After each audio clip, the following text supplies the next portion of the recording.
بسم اللہ الرحمن الرحیم۔ ڈیئر اسٹوڈنٹ، السلام علیکم، ویلکم ٹو لرن ود روف۔ ہم نے گزشتہ دو سباق میں پرابلم سالونگ کے بارے میں پڑھا ہے، یعنی کسی بھی مسئلے کو حل کرنے کے لیے ایک سسٹمیٹک اپروچ کی پیروی کرنی ہوتی ہے، یعنی ایک منظم طریقہ کار اپنایا جاتا ہے۔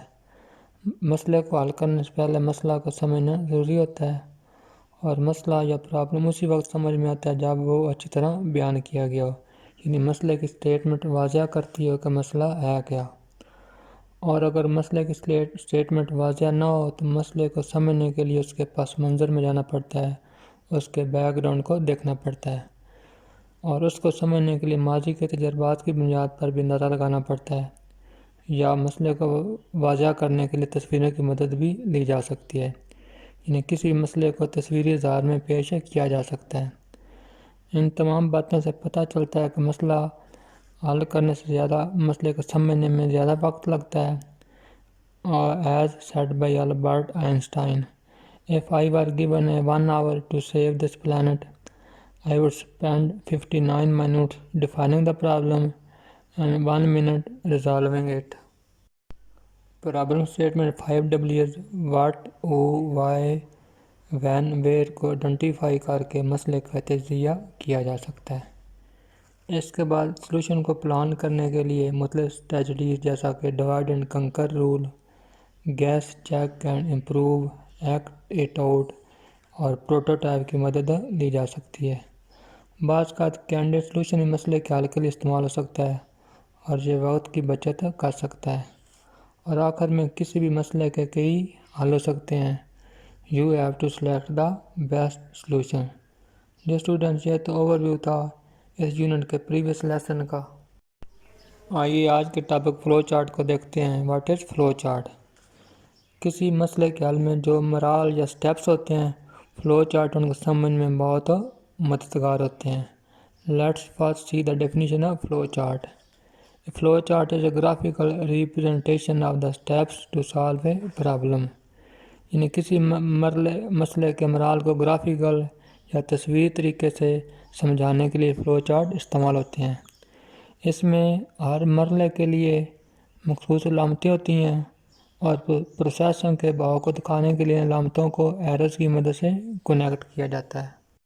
For each step of problem, different symbols are used, and these symbols are connected with the help of arrows to show the flow of processing۔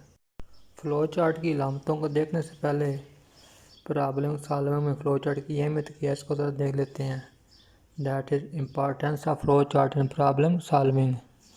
Problem solving میں فلو چارٹ سولوشن کی پلاننگ میں استعمال ہو سکتے ہیں۔ That is number 1، flow charts can be used to plan a solution۔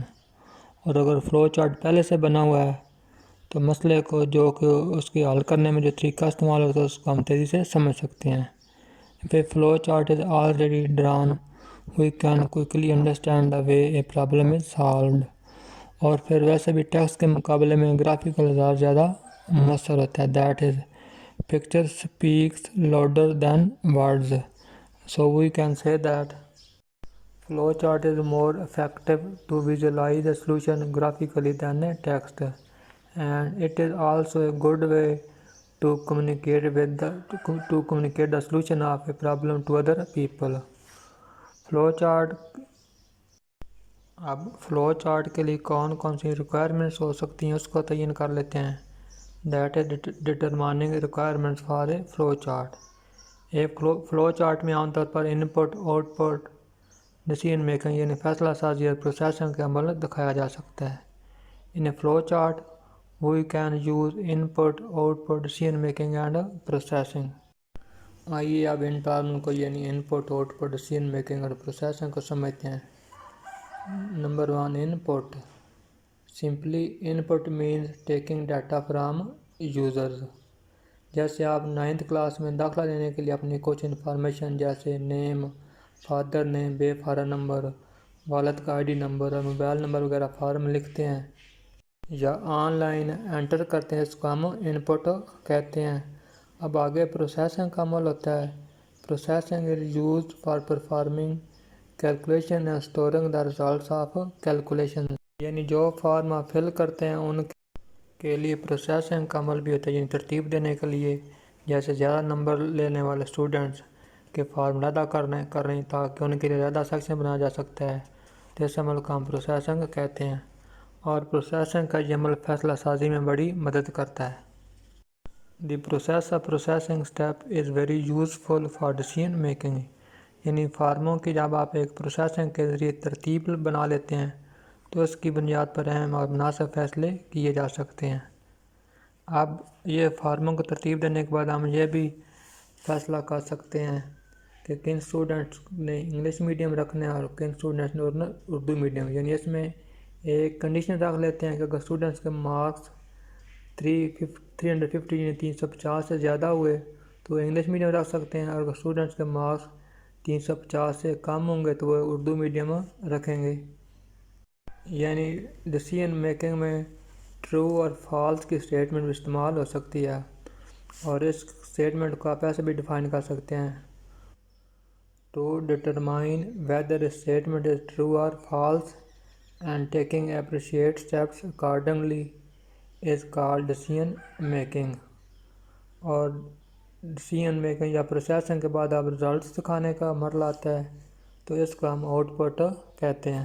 یعنی اب آپ نے فارموں کو سارٹ آؤٹ کر لیا، ان کو ترتیب لگا لیا ہے اور اس میں رزلٹس بنا لیے ہیں کہ کن اسٹوڈنٹ کو داخلہ دینا اور کن اسٹوڈنٹ کو داخلہ نہیں ملنا، تو ان کی لسٹ کو آپ نے کسی ذریعے سے دکھانی ہے، یہ نوٹس بورڈ پہ لگانی ہے یا آن لائن دکھانی ہے تو اس کے اسٹوڈنٹس کو پتہ چل سکے تو ان کا ایڈمیشن ہوا یا نہیں ہوا۔ That is outputs are used to display information and usually this information exhibits the process results۔ اس عمل کو آپ اس تصویر سے بھی دیکھ سکتے ہیں، یعنی ایڈمیشن فارم میں دی گئی معلومات آپ کی انپٹ کلاتی ہے اور ان فارموں کو ترتیب لگاتے ہیں، یعنی ان کی پروسیسنگ کرتے ہیں، پروسیسنگ کی بنیاد پر کوئی شرائط یا ڈیسیژن میکنگ کرتے ہیں، اور پھر ڈیسیژن میکنگ کے بعد جب ہم کوئی رزلٹ بنا لیتے ہیں کہ کن اسٹوڈنٹ کو داخلہ ملنا ہے، کن کو ایڈمٹ کرنا ہے اور کن کو ایڈمٹ نہیں کرنا، تو اس کی جو ہم لسٹ نوٹس بورڈ پہ یا آن لائن ویب سائٹ پہ شو کرتے ہیں تو اس کو ہم آؤٹ پٹ کہتے ہیں۔